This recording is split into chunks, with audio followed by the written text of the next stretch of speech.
1 Reis, capítulo 12, versículos de número 20 até o de número 33. 1 Reis, capítulo 12, versículos 20 até o de número 33.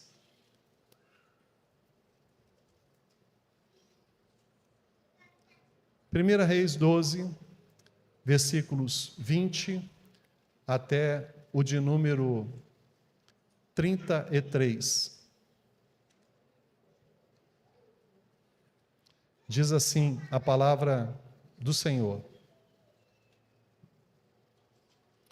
Quando todo Israel soube que Jeroboão havia voltado, mandaram chamá-lo a encontrar a comunidade. E eles o proclamaram rei sobre todo Israel. E não houve ninguém que seguisse a dinastia de Davi, senão somente a tribo de Judá. Ao chegar a Jerusalém, Roboão convocou 180.000 guerreiros de elite de toda a tribo de Judá e de Benjamim para lutarem contra a casa de Israel, a fim de restituírem o reino a Roboão, filho de Salomão. Mas a palavra de Deus veio a Semaías, homem de Deus, dizendo: Fala a Roboão, filho de Salomão, rei de Judá, e a toda a tribo de Judá e de Benjamim e ao restante do povo. Assim diz o Senhor: Não atacareis vossos irmãos, os israelitas. Volte cada um para a sua casa, porque fui eu que fiz isso. E obedecendo a palavra do Senhor, eles voltaram conforme o Senhor ordenara. Jeroboão construiu Siquém, na região montanhosa de Efraim, e habitou ali. Depois, saindo dali, construiu Peniel. Jeroboão pensou consigo mesmo: agora o reino voltará para a dinastia de Davi. Se este povo subir para sacrificar no templo do Senhor em Jerusalém, o seu coração se tornará para o seu senhor, Roboão, rei de Judá. Então eles me matarão e voltarão para Roboão, rei de Judá. E depois de ter recebido o conselho, o rei fez 2 bezerros de ouro e disse ao povo: Ó Israel, já chega de subires a Jerusalém. Aqui estão teus deuses, que te tiraram da terra do Egito. Ele pôs um bezerro em Betel e outro em Dan. Isso se tornou um pecado, pois o povo ia até Dan para adorar o ídolo. Ele também construiu santuários nos altares das colinas e constituiu sacerdotes dentre o povo, que não eram filhos de Levi. Jeroboão estabeleceu uma festa do dia 15 do 8º mês, como a festa que celebrava em Judá, e sacrificou no altar. Fez o mesmo em Betel, sacrificando aos bezerros que havia feito. Também em Betel estabeleceu sacerdotes dos altos que construíra. E no dia 15 do 8º mês, sacrificou no altar que construíra em Betel. Assim estabeleceu uma festa para os israelitas, na data que escolheu, a seu bel prazer, e sacrificou no altar, queimando incenso. Este texto de 1 Reis, capítulo 12, versos 20 a 33, estabelece uma base para a nossa reflexão sobre o tema Dando um Jeito no Jeitinho. Estélio Rega, um querido pastor e teólogo da nossa denominação, escreveu na sua dissertação de mestrado, na década de 90, este tema, Dando um Jeito no Jeitinho Brasileiro.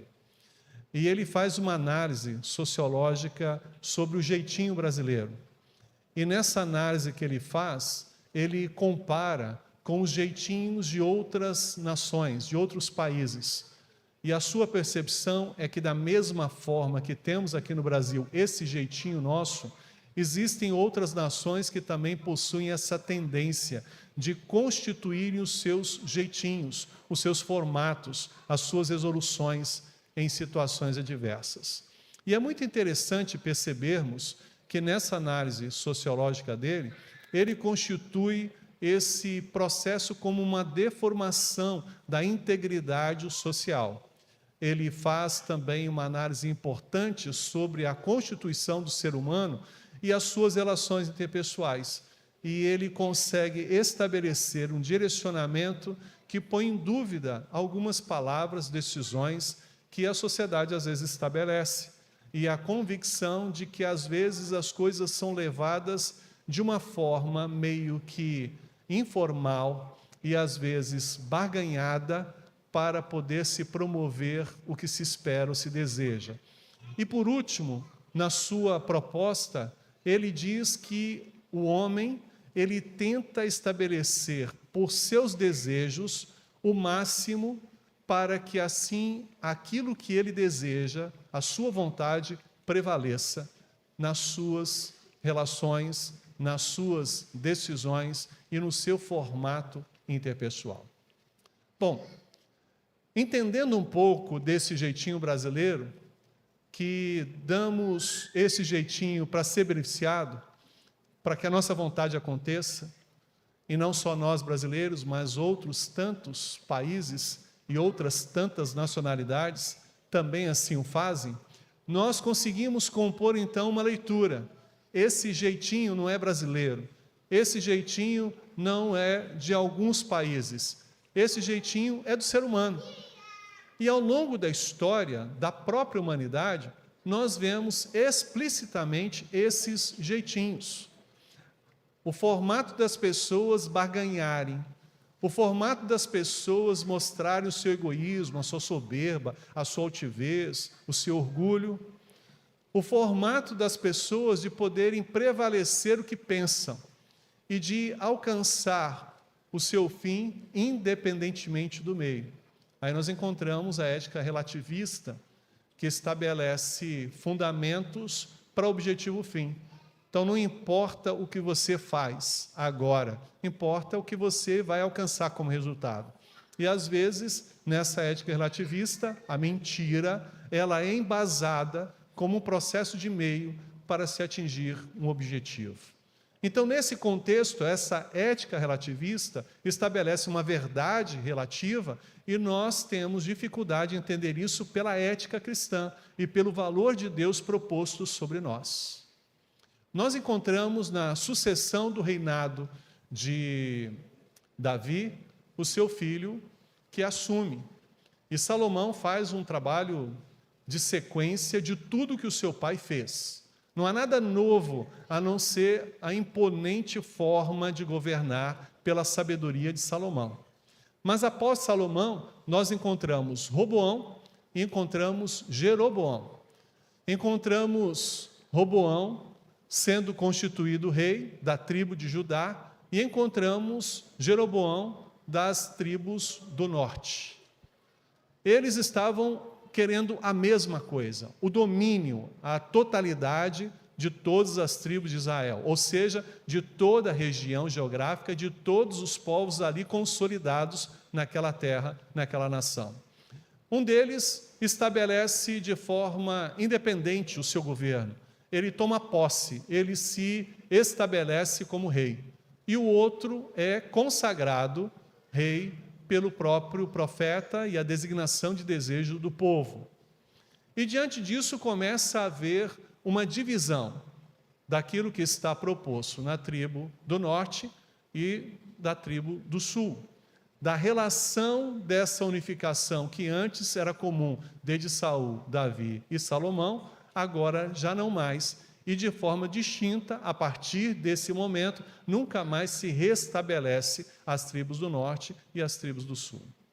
Mas o fato é que encontramos aqui uma estratégia para poder ter a unificação do reinado ou a manutenção do seu reinado, mesmo que fatiado, mesmo que específico de um destes lados. E a estratégia era a seguinte: bom, se as pessoas forem alcançadas pelo desejo de adorarem ao Senhor lá em Jerusalém, eles vão ter acesso ao governante, ao rei da tribo de Judá. É possível que lá, adorando a Deus, servindo a Deus, eles sejam sensibilizados e possam, talvez nessa sensibilização, adorar a Deus e reconhecer o outro como rei, e não a mim. Como é que eu posso fazer para reverter essa condição? E ele buscou conselhos.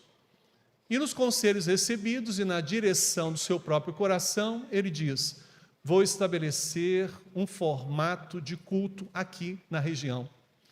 E então ele estabeleceu lugares específicos e promoveu adorações a deuses que ele fez através dos artífices, através daqueles artesãos.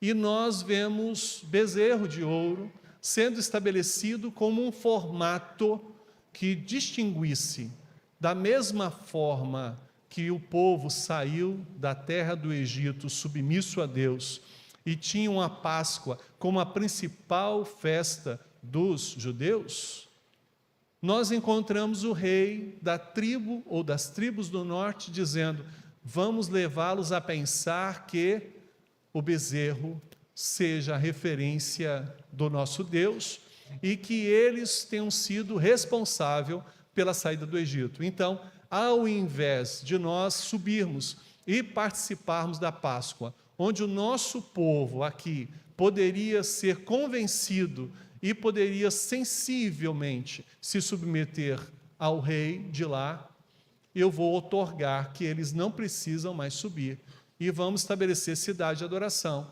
lugares de adoração, e eles então ficarão por aqui, submissos a mim. O jeitinho que ele estabelece era impedir que as pessoas tivessem liberdade de ir a Jerusalém, porque na cabeça dele estava o seguinte pensamento: se eu abro essa possibilidade, eles vão, mas vão voltar e me matar. Eles vão e vão se submeter ao rei da tribo de Judá e não me manterão como rei. Com medo de perder o governo, com medo de não continuar como rei, com medo de que o povo pudesse estabelecer uma direção para o outro lado, ele estabelece essa normatização. E isso começa a gerar um grande mal sobre essas tribos.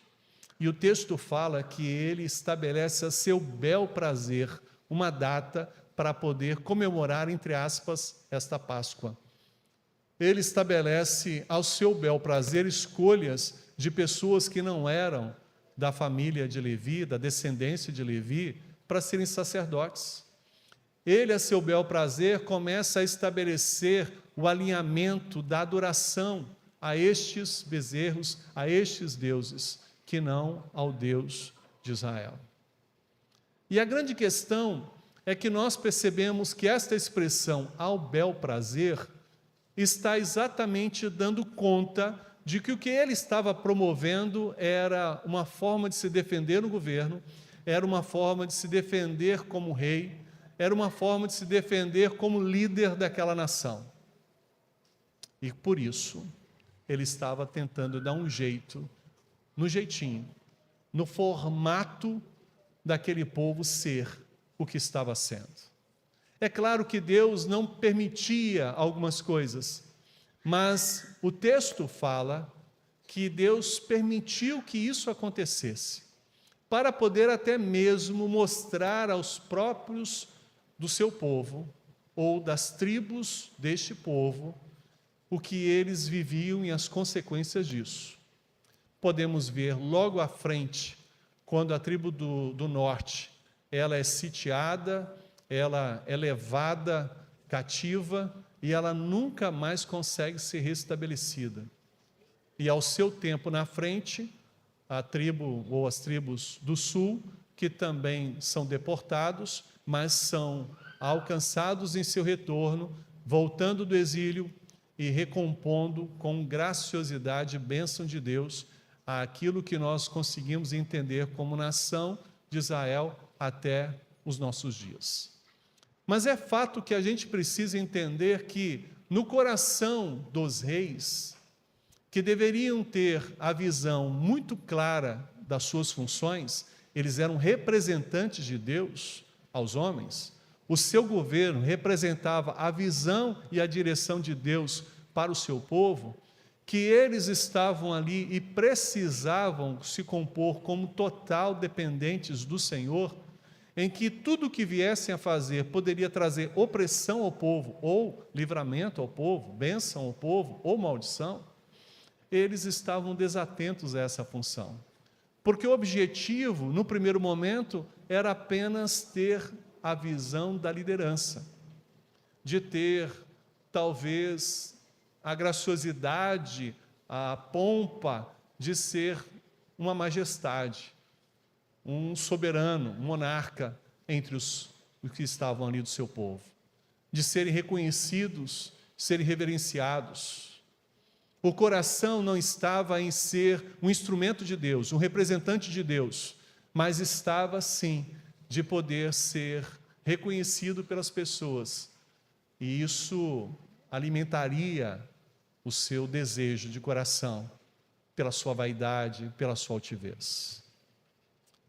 E nós conseguimos ver decisões sendo tratadas e dirigidas para o povo, trazendo um grande mal, e diríamos irreparavelmente, consequentemente, por causa disso. O pecado que estava sendo proposto era completamente abominável. Constituir lugares para adoração não teria nenhum problema. Mas quais eram os alvos dessa adoração? Esse era o problema. Quem seriam os sacerdotes para essa adoração? Esse é um problema. Escolher os lugares ou uma data para adoração a Deus não era o problema. Mas o formato de distinguir o alvo da adoração, sim. Que bom, poderíamos dizer, que eles não estabeleceram a si mesmo como deuses. E este, de uma forma especial, não se rotulou como referência de adoração, mas tentando criar uma ação paralela daquilo que já existia e que fora outorgada por Deus, tentou ludibriar o povo, criando uma linha da seguinte perspectiva: não precisamos sair daqui e ir tão longe para adorar a Deus, podemos adorar a Deus aqui mesmo. E já que Deus providenciou a nossa saída do Egito, lembra? Um dos aspectos de adoração no Egito também deva ser expressão de nossa adoração. Então, esses bezerros de ouro que aqui foram trabalhados serão as referências nossas, simbólicas. E todas as expressões possíveis, utilizadas naquela ocasião, para desviar o foco das pessoas irem para Jerusalém, para que não pudessem ter contato com o outro rei, que não pudessem ter contato com essa outra projeção de liderança, valia a pena ser feito. Nós encontramos uma ação trágica sobre esse reino, sobre este rei, porque ele criou uma abominação para todo o povo. Sabe, nós às vezes dando o nosso jeitinho, ou o nosso jeito nos nossos jeitinhos, ou nos jeitinhos das outras pessoas, nós não temos ideia, mas pioramos uma coisa que já é ruim.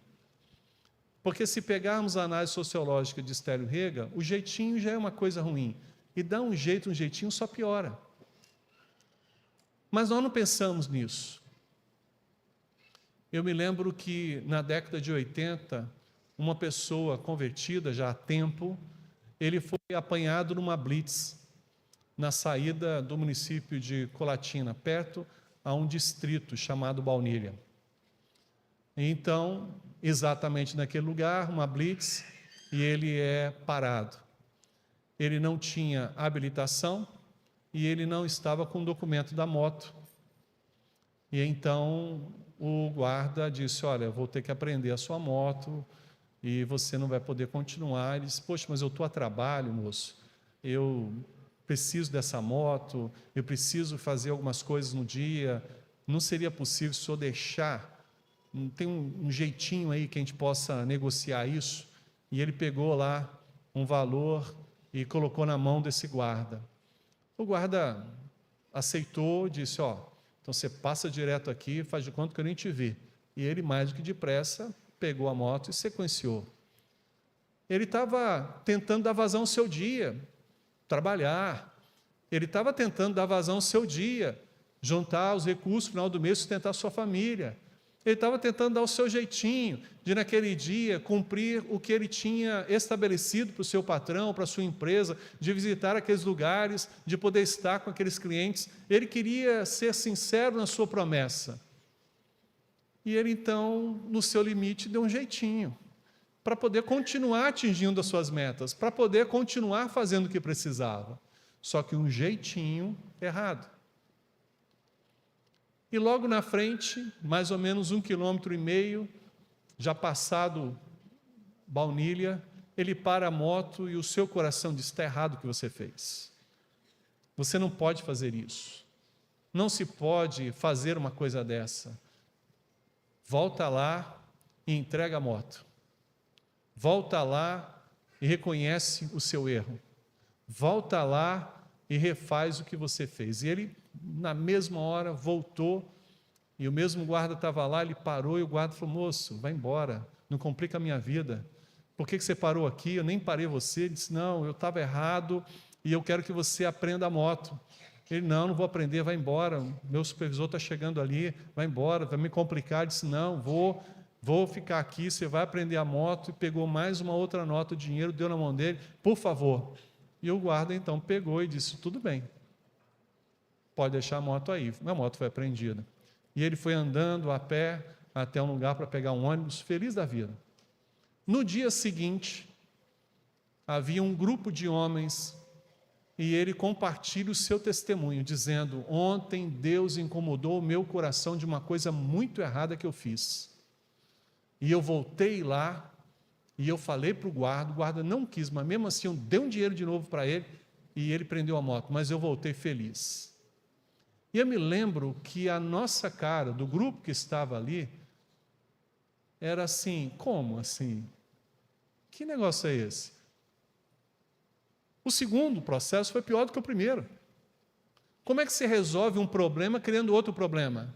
Como você resolve um suborno subornando de novo? Como você desfaz um mau testemunho com outro pior? Mas assim como esse moço lá atrás, muitos de nós, nos nossos dias, também fazemos isso. E nem damos conta dos nossos erros, nem damos conta da nossa falta de ética, nem damos conta dos nossos jeitinhos para que o que queremos seja possível, aconteça, custe o que custar, às vezes até o ponto da nossa dignidade. O que nós entendemos, e que nesta manhã de forma objetiva possamos expressar, é que não se dá jeito em jeitinhos.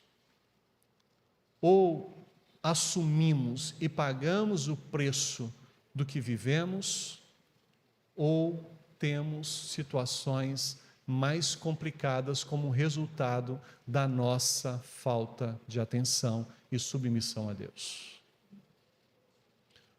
O que este texto diz é que o formato humano tende a isso, mas nós temos que nadar contra esse fluxo natural. Por isso, não possamos, em várias situações, nos permitir ser conduzidos pela emoção do momento, por aquilo que nós tendemos no nosso coração, como saídas fáceis para aquilo que nós queremos atingir.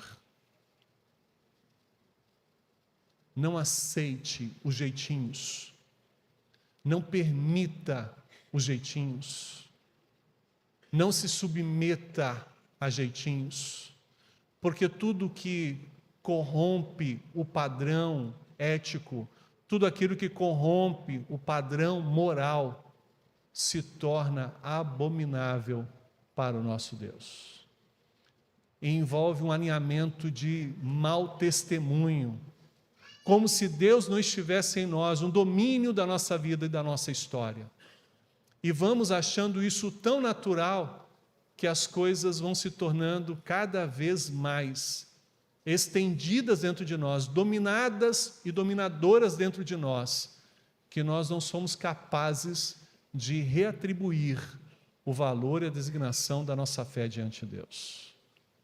Nessa manhã, conhecendo essa tendência de dar jeitinho nas coisas, coloquemo-nos à submissão a Deus e procurando honrá-lo na nossa vida e na nossa história, rompamos com essa tendência, rompemos com esse propósito, façamos da nossa vida um alinhamento seguro de que Deus está na condução e na direção de todas as coisas. Paguemos o preço que seja, mas mantenhamos o nosso caráter, a nossa ética, a nossa dignidade assegurados como filhos de Deus, homens e mulheres de Deus nesse mundo em que estamos vivendo. Que essas tentativas de se defender não sejam nossas, mas sejam do próprio Deus. Que essas procuras que envolvem os nossos medos para confundir os outros, para criar sobre a mente dos outros contradições, sejam expurgadas da nossa vida. Que ao invés dessa postura medíocre, banalizadora, que destitui o outro, que desfaz do outro, que impõe sobre o outro, nós possamos nos colocar como servos e humildes para fazer e entender o que Deus espera e deseja de nós. Eu quero orar neste momento. Eu quero finalizar essa breve reflexão. E eu quero colocar ao seu coração o desafio que Deus tem colocado no meu coração. Não aceitemos mais os jeitinhos. Creiamos em Deus. E façamos a sua vontade prevalecer. Porque às vezes, mesmo que seja pequenos jeitinhos, nós estamos indo contra a verdade, o que é certo. Nós estamos permitindo o nosso coração ser subornável, a nossa mente corrompida, os nossos valores flagelados.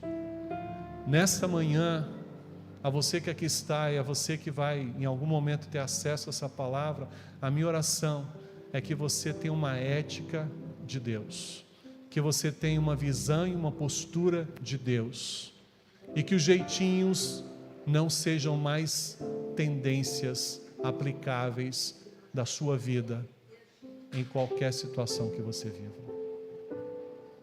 Eu quero orar ao Senhor para que Ele nos ajude a vencer os medos que estão no nosso coração, vencer os receios que estão nos nossos olhos, vencer a referência da possibilidade de ser colocado de lado, destituído, mandado embora no trabalho, ter um cartão vermelho dentro do casamento, de poder fazer com que você mantenha, mesmo que erroneamente, o status quo que você vive, nas instâncias que você vive.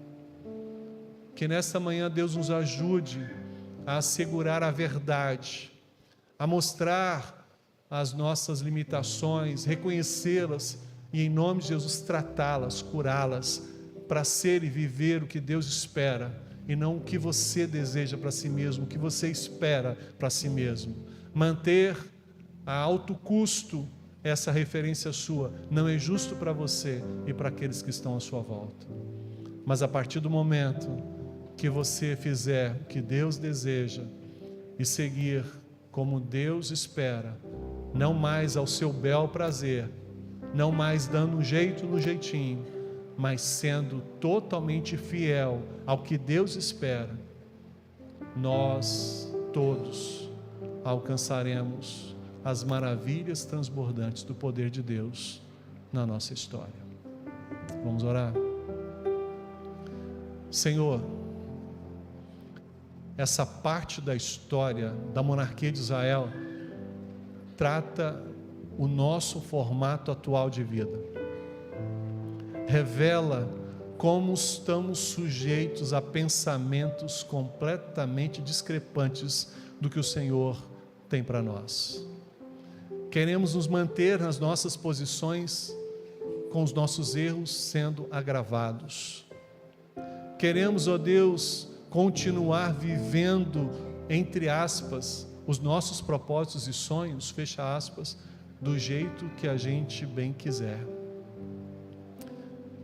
Nesta manhã, Senhor, traz em nós os nossos erros, revela ao nosso coração a nossa tendência, trata, ó Deus, de forma direta a nossa vida, para que possamos viver os propósitos do Senhor, a vontade do Senhor, que nós possamos ter a nossa fé palpável, concreta, diretiva, submissa ao Senhor, como aquele que cuida e que tem poder sobre todas as coisas, aquele que julga, mas é aquele também que protege, que ao invés de fazermos justiça com as nossas próprias mãos, que ao invés de fazer com que os nossos direitos sejam assegurados, independentemente dos meios pelos quais isso possa ocorrer, que aquilo que nós tendemos, que nós ansiamos, seja possível, independente do custo que isso ocorra. Nós não queremos viver mais assim. Nós queremos crer suficientemente de que todas as coisas que o Senhor nos permite viver, o Senhor tem uma proposta de crescimento sobre nós. O Senhor tem algo a mais para nos revelar. Que nós possamos depender mais do Senhor do que de nós mesmos, mais da Tua direção do que das nossas próprias direções. Que nessa manhã, Pai, nós possamos entender os nossos medos e tratá-los, curá-los, e não fortalecê-los, enrijecendo os outros, ludibriando os outros, enganando os outros. Que nós possamos, Pai, viver a verdade e assumidamente testemunhar o Senhor como verdade maior na nossa vida e na nossa história. Que nós não precisemos mais nos defender, que o Senhor seja o nosso defensor, em todo o tempo, em toda situação, sobre qualquer ângulo, que o Senhor continue gerando esse propósito sobre nós. E que, aproveitando o ensejo do texto de Efésios, tenhamos o escudo da fé como elemento central para todas as flechas inflamadas do maligno sobre nós, para tentar nos derrubar, para tentar nos magoar, para tentar nos ferir, para tentar matar a nossa proposta e sonhos. Que o Senhor continue nos dando habilidade para poder manter domínio do cuidado sobre aquilo que o Senhor tem dado e disposto a cada um de nós. Ministra o nosso coração, Senhor, que a partir de agora nós não usemos mais os jeitinhos, que nós não demos ou venhamos a dar mais os jeitinhos, que nós confiemos no Senhor, o nosso justo juiz, que confiemos ao Senhor, o Senhor da nossa vida e da nossa história, que possamos, diante dos embates da nossa vida, crer que o Senhor, que tudo vê, que tudo conhece, tem o poder para transformar todas as coisas na nossa vida. Que nós criamos suficientemente assim, e que não tornemos a nossa vida em pecado e as nossas ações em abominações. Que nós não apenas estreitemos esse processo sobre nós, mas que possamos ser testemunhas claras de pessoas dignas de serem chamados filhos teus, filhas do Senhor, no mundo que vivemos. Nós assim oramos, no nome de Jesus. Amém. Amém.